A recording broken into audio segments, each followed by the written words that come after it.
Saat hendak ditahan Kejaksaan Negeri Serang, Banten, Nikita Mirzani sempat histeris dan menanyakan siapa Dito Mahendra. Nikita ditahan karena laporan Dito Mahendra atas kasus pencemaran nama baik.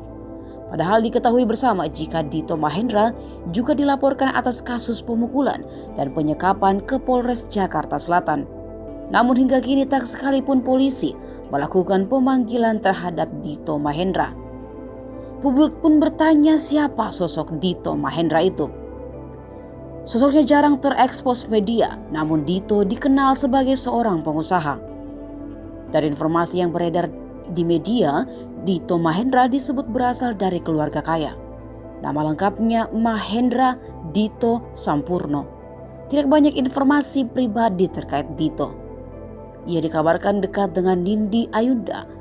Ia juga pernah datang ke ulang tahun Nindi Ayunda yang ke-33 tahun pada 10 Januari 2022 lalu.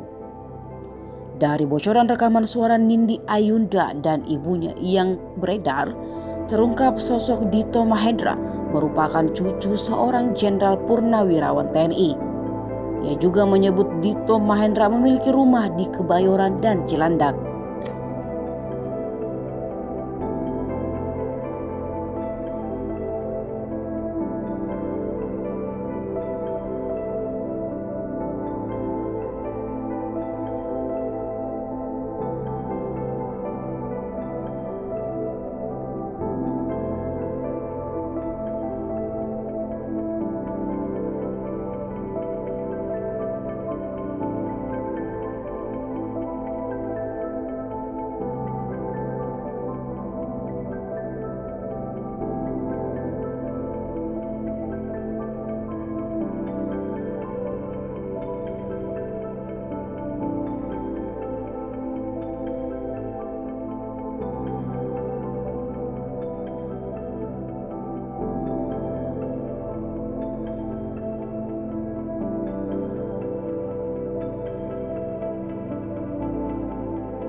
Terima kasih sudah nonton. Jangan lupa like, subscribe, dan share ya.